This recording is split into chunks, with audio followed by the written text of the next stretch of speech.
माननीय प्रधानमंत्री श्री हमेशा कहते हैं, खेत में अपना पसीना बहाने वाला किसान कृषि का ऋषि है। ऋषि संस्कार, सिंचन व धर्म जागरण से हमें जीवन जीने का तरीका सिखाते हैं, तो कृषि के ऋषि कृषक जीवन के लिए आवश्यक अन्न प्रदान करते हैं।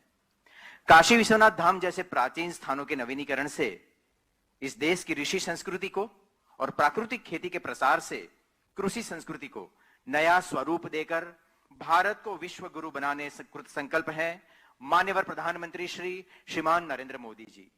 आइए तालियों की गूंज के साथ आमंत्रित करें माननीय श्री नरेंद्र मोदी जी को, आप इस अवसर पर हमारा मार्गदर्शन करें।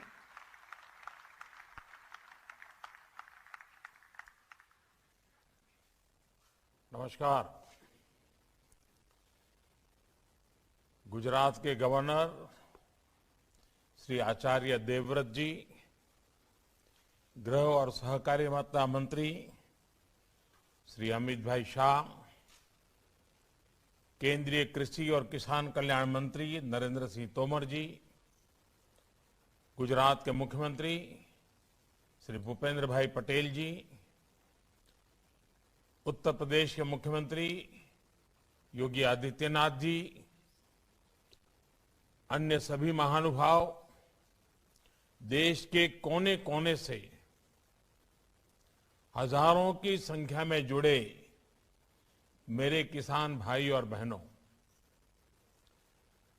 देश के कृषि सेक्टर, खेती, किसानी के लिए आज का दिवस बहुत ही महत्वपूर्ण है।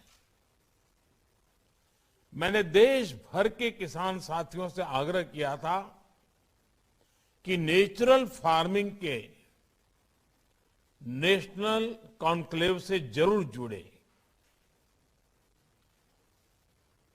और जैसा अभी कृषि मंत्री तोमर जी ने बताया, करीब करीब 8 करोड़ किसान टेक्नोलॉजी के माध्यम से देश के हर कोने से हमारे साथ जुड़े हुए हैं। मैं सभी किसान भाई बहनों का स्वागत करता हूं, अभिनंदन करता हूं। मैं आचार्य देवव्रत जी का भी हृदय से अभिनंदन करता हूं। मैं बहुत ध्यान से एक विद्यार्थी की तरह आज मैं उनकी बातें सुन रहा था। मैं स्वयं तो किसान नहीं हूं, लेकिन बहुत आसानी से मैं समझ पा रहा था कि प्राकृतिक कृषि के लिए क्या चाहिए, क्या करना है। बहुत ही सरल शब्दों में उन्होंने समझाया है और मुझे पक्का विश्वास है आज का उनका ये मार्गदर्शन, और मैं जानबूझकर आज पूरा समय उनको सुनने के लिए बैठा था, क्योंकि मुझे मालूम था कि उन्होंने जो सिद्धि प्राप्त की है, प्रयोग सफलतापूर्वक आगे बढ़ाए हैं, हमारे देश के किसान भी उनके फायदे की इस बात को कभी भी कम नहीं आंकेंगे, कभी भी भूलेंगे नहीं।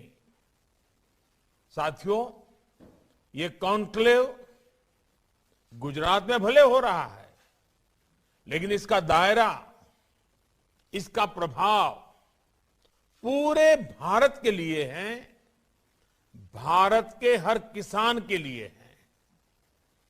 एग्रीकल्चर के अलग अलग आयाम हो, फूड प्रोसेसिंग हो, नेचुरल फार्मिंग हो, ये विषय 21वीं सदी में भारतीय कृषि का कायाकल्प करने में बहुत मदद करेंगे। इस कॉन्क्लेव के दौरान यहां हजारों करोड़ रुपए के समझौते, उसकी भी चर्चा हुई, उसका भी कुछ प्रगति हुई है। इनमें भी इथेनॉल, ऑर्गेनिक फार्मिंग और फूड प्रोसेसिंग को लेकर जो उत्साह दिखा है, नई संभावनाओं को विस्तार देता है। मुझे इस बात का भी संतोष है कि गुजरात में हमने टेक्नोलॉजी और नेचुरल फार्मिंग में तालमेल के जो प्रयोग किए थे, वो पूरे देश को दिशा दिखा रहे हैं। मैं फिर एक बार गुजरात के गवर्नर आचार्य देवव्रत जी का विशेष आभार व्यक्त करना चाहता हूं, जिन्होंने देश के किसानों को नेचुरल फार्मिंग के बारे में इतना सरल शब्दों में स्व अनुभव की बातों के द्वारा बड़े विस्तार से समझाया है। साथियों, आजादी के अमृत महोत्सव में आज समय अतीत के अवलोकन का, उनके अनुभवों से सीख लेकर नए मार्ग बनाने का भी है। आजादी के बाद के दशकों में जिस तरह देश में खेती हुई, जिस दिशा में बढ़ी, वो हम सब ने बहुत बारीकी से देखा है। अब आजादी के 100वें वर्ष तक का जो हमारा सफर है, आने वाले 25 साल का जो सफर है, वो नई आवश्यकताओं, नई चुनौतियों के अनुसार अपनी खेती को ढालने का है। बीते 6-7 साल में बीज से लेकर बाजार तक किसान की आय को बढ़ाने के लिए एक के बाद एक अनेक कदम उठाए गए हैं। मिट्टी की जांच से लेकर सैकड़ों नए बीज तैयार करने तक, पीएम किसान सम्मान निधि से लेकर लागत का 1.5 गुना एमएसपी करने तक, सिंचाई के सशक्त नेटवर्क से लेकर किसान रेल तक अनेक कदम उठाए हैं। और श्रीमान तोमर जी ने इसका कुछ जिक्र भी अपने भाषण में किया है। खेती के साथ साथ पशुपालन, मधुमक्खी पालन, मत्स्य पालन और सौर ऊर्जा, बायोफ्यूल जैसे आय के अनेक वैकल्पिक साधनों से किसानों को निरंतर जोड़ा जा रहा है। गांवों में भंडारण, कोल्ड चेन और फूड प्रोसेसिंग को बल देने के लिए लाखों करोड़ रुपए का प्रावधान किया है। ये तमाम प्रयास किसान को संसाधन दे रहे हैं, किसान को उसकी पसंद का विकल्प दे रहे हैं। लेकिन इन सब के साथ एक महत्वपूर्ण प्रश्न हमारे सामने है। जब मिट्टी ही जवाब दे, जब मिट्टी ही जवाब दे जाएगी, तब क्या होगा?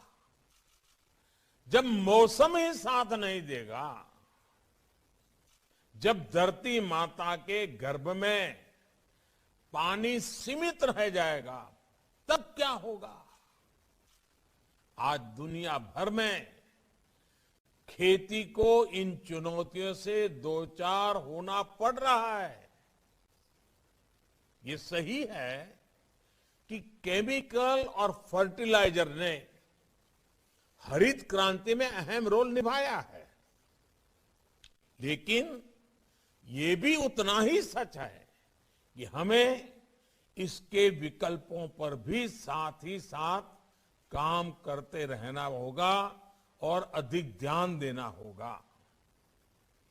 खेती में उपयोग होने वाले कीटनाशक और केमिकल फर्टिलाइजर हमें बड़ी मात्रा में इंपोर्ट करना पड़ता है। बाहर से, दुनिया के देशों से अरबों खरबों रुपया खर्च करके लाना पड़ता है। इस वजह से खेती की लागत भी बढ़ती है, किसान का खर्च बढ़ता है और गरीब की रसोई भी महंगी होती है। ये समस्या किसानों और सभी देशवासियों की सेहत से जुड़ी हुई भी है। इसलिए सतर्क रहने की आवश्यकता है, जागरूक रहने की आवश्यकता है। साथियों, गुजरात में एक कहावत है, हर घर में बोली जाती है, पानी आवे तो पहला पाळ बांधो। पानी पहला पाळ बांधो है આપણે ત્યાં બધા જ કહેતા હોય છે। इसका तात्पर्य ये कि इलाज से पहले परहेज बेहतर। इससे पहले की खेती से जुड़ी समस्याएं भी विकराल हो जाए, उससे पहले बड़े कदम उठाने का ये सही समय है। हमें अपनी खेती को केमिस्ट्री की लैब से निकालकर नेचर यानी प्रकृति की प्रयोगशाला से जोड़ना ही होगा। जब मैं प्रकृति की प्रयोगशाला की बात करता हूं तो ये पूरी तरह से विज्ञान आधारित ही है। ये कैसे होता है, इसके बारे में अभी आचार्य देवव्रत जी ने विस्तार से बताया भी है। हमने एक छोटी सी फिल्म में भी देखा है, और जैसे उन्होंने कहा, उनकी किताब प्राप्त कर करके भी YouTube पर आचार्य देवव्रत जी के नाम से ढूंढेंगे तो उनके भाषण भी मिल जाएंगे। जो ताकत खाद में है,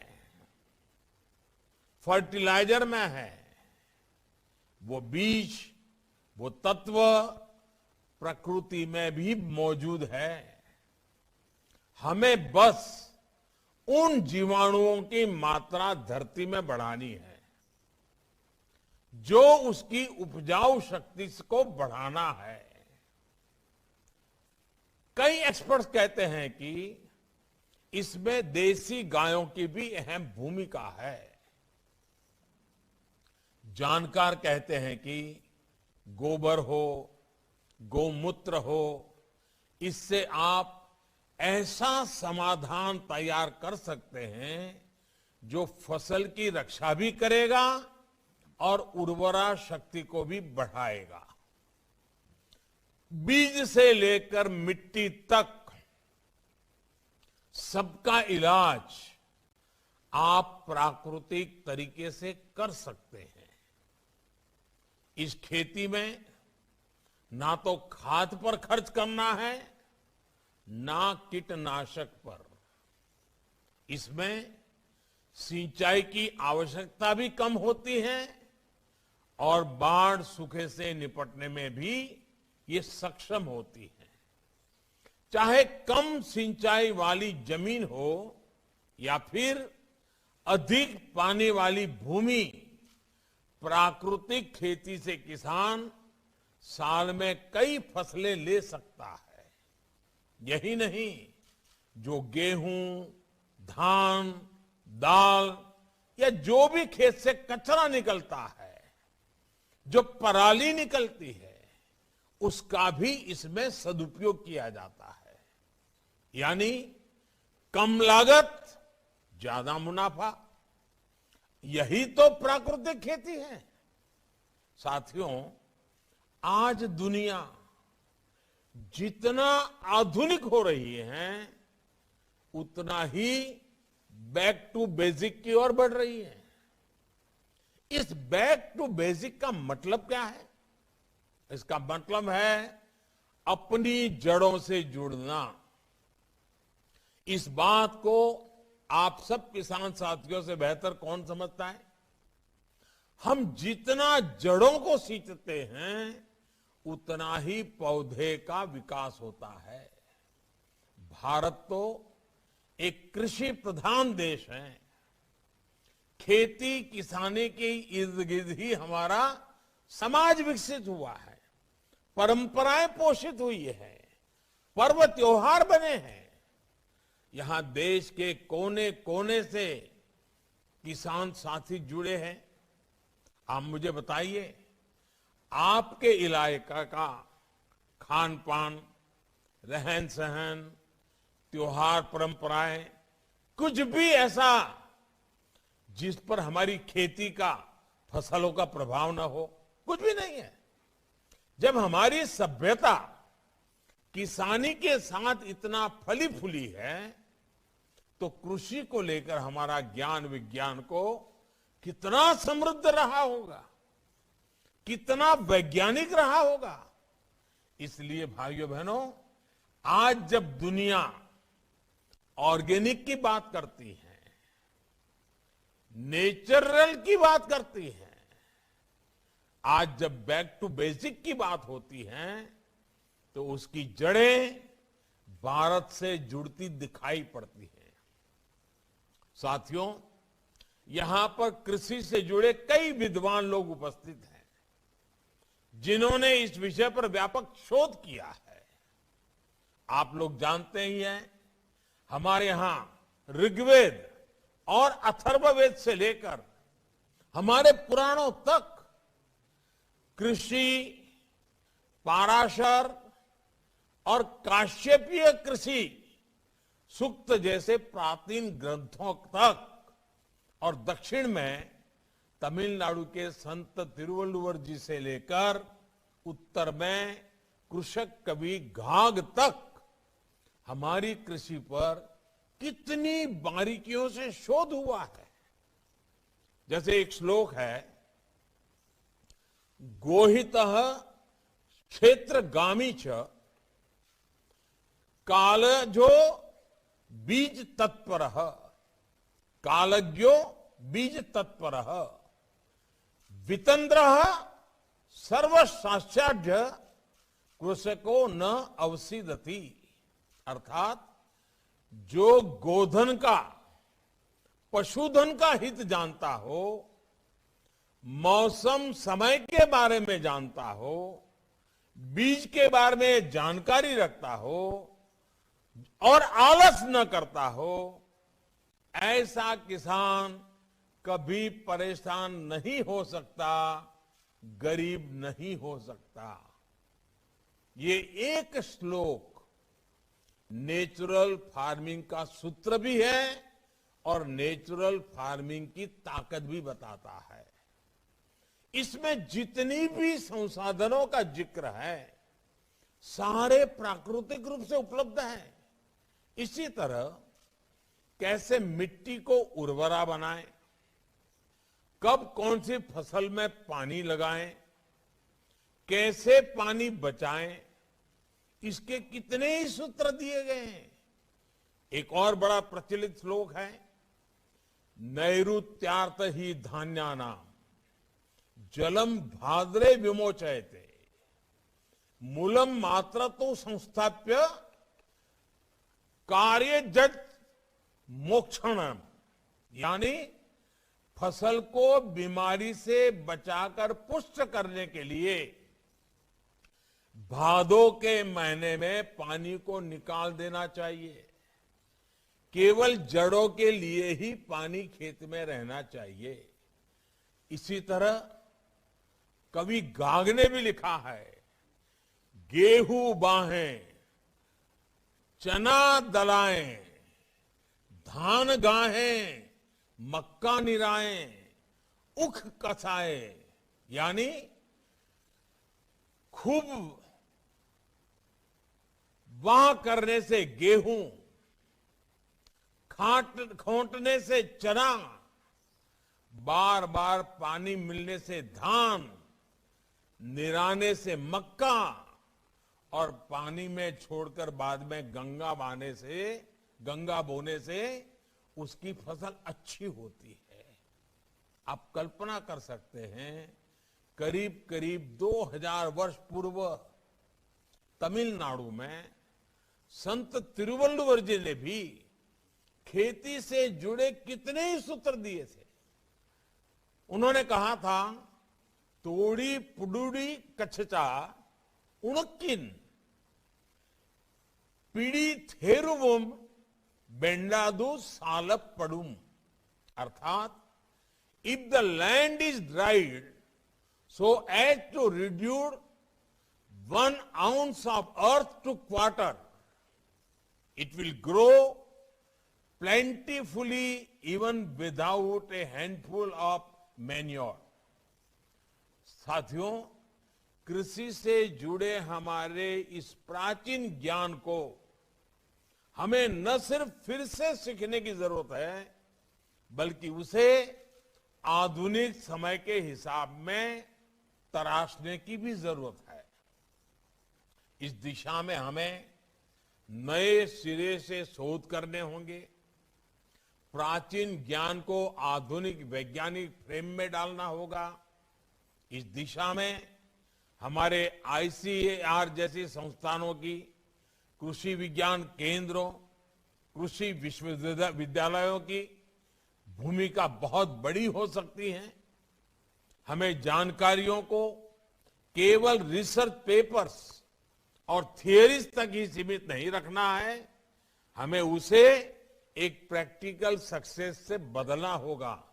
लैब टू लैंड, यही हमारी यात्रा होगी।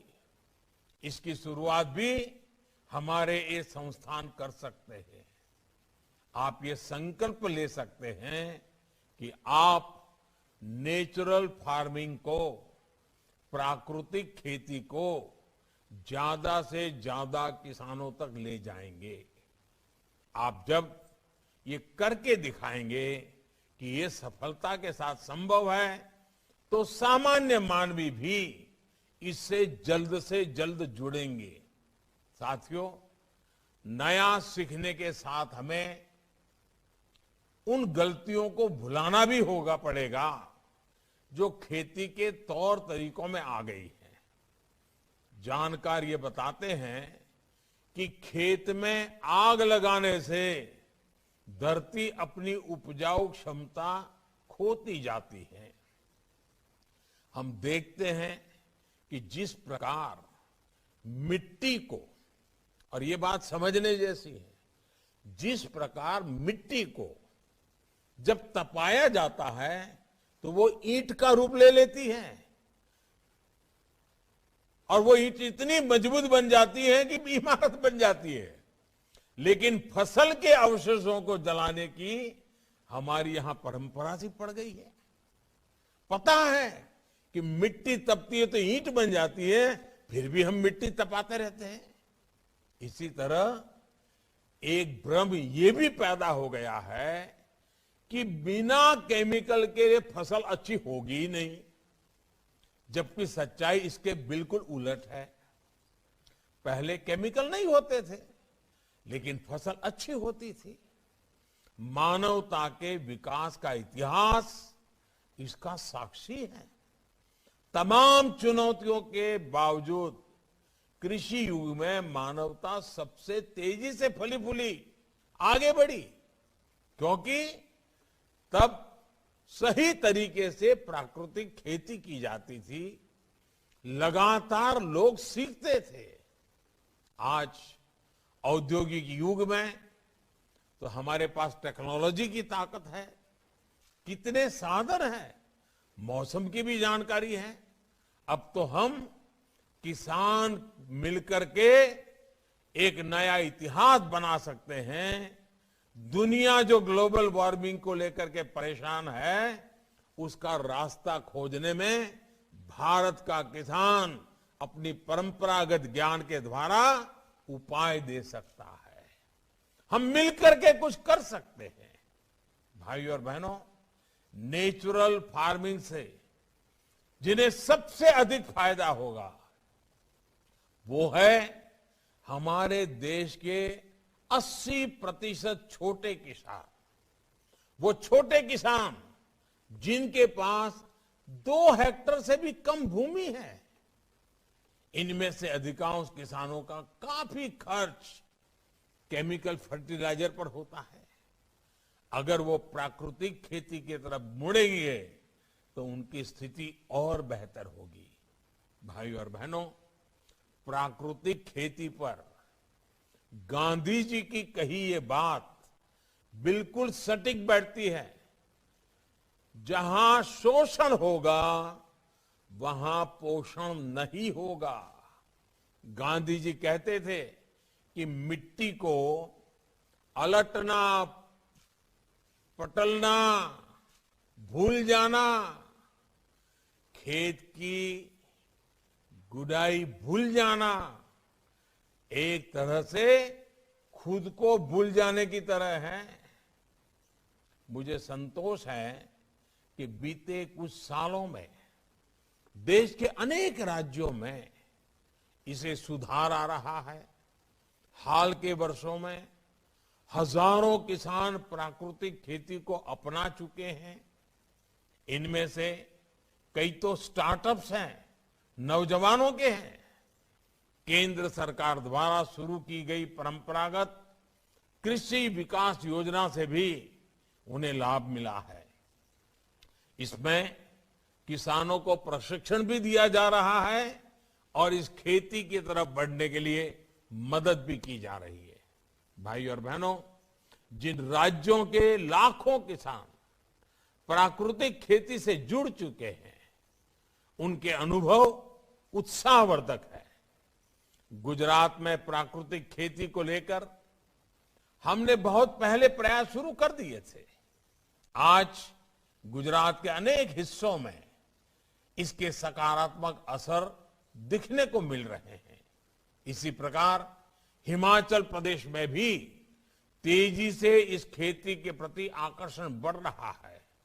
मैं आज देश के हर राज्य सरकार से यह आग्रह करूंगा कि वो प्राकृतिक खेती को जन आंदोलन बनाने के लिए आगे आए। इस अमृत महोत्सव में हर पंचायत का कम से कम एक गांव जरूर प्राकृतिक खेती से जुड़े। ये प्रयास हम सब कर सकते हैं। और मैं किसान भाइयों को भी कहना चाहता हूं, मैं ये नहीं कहता कि आपकी अगर 2 एकड़ भूमि है या 5 एकड़ भूमि है तो पूरी जमीन पर ही प्रयोग करो। आप थोड़ा खुद अनुभव करो। चलिए भी उसमें से एक छोटा हिस्सा ले लो, आधा खेत ले लो, 1/4 खेत ले लो, एक हिस्सा तय करो, उसमें ये प्रयोग करो। अगर फायदा दिखता है तो थोड़ा विस्तार बढ़ाओ। 1-2 साल में आप धीरे धीरे पूरे खेत में इस तरफ चले जाओगे, दायरा बढ़ाते जाओगे। मेरा सभी निवेश साथियों से भी आग्रह है कि ये समय ऑर्गेनिक और प्राकृतिक खेती में इनके उत्पादों की प्रोसेसिंग में जम करके निवेश का समय है। इसके लिए देश में ही नहीं बल्कि पूरे विश्व का बाजार हमारा इंतजार कर रहा है। हमें आने वाली संभावनाओं के लिए आज ही काम करना है। साथियों, इस अमृत काल में दुनिया के लिए फूड सिक्योरिटी और प्रकृति से समन्वय का बेहतरीन समाधान हमें भारत से देना है। क्लाइमेट चेंज समिट में मैंने दुनिया से लाइफस्टाइल फॉर एनवायरमेंट यानी लाइफ को ग्लोबल मिशन बनाने का आह्वान किया था। 21वीं सदी में इसका नेतृत्व भारत करने वाला है, भारत का किसान करने वाला है। इसलिए आइए आजादी के अमृत महोत्सव में मां भारती की धरा को रासायनिक खाद और कीटनाशकों से मुक्त करने का संकल्प ले। दुनिया को स्वस्थ धरती, स्वस्थ जीवन का रास्ता दिखाएं। आज देश ने आत्मनिर्भर भारत का सपना संजोया है। आत्मनिर्भर भारत तभी बन सकता है जब उसकी कृषि आत्मनिर्भर बने, एक एक किसान आत्मनिर्भर बने। और ऐसा तभी हो सकता है जब अप्राकृतिक खाद और दवाइयों के बदले हम मां भारती की मिट्टी का संवर्धन गोवर्धन से करें, प्राकृतिक तत्वों से करें। हर देशवासी हर चीज के हित में, हर जीव के हित में प्राकृतिक खेती को हम जन आंदोलन बनाएंगे। इसी विश्वास के साथ मैं गुजरात सरकार का, गुजरात के मुख्यमंत्री जी का, उनकी पूरी टीम का इस इनिशिएटिव के लिए, पूरे गुजरात में इसको एक आंदोलन का रूप देने के लिए और आज पूरे देश के किसानों को जोड़ने के लिए मैं संबंधित सभी का हृदय से बहुत बहुत अभिनंदन करता हूं। बहुत बहुत धन्यवाद।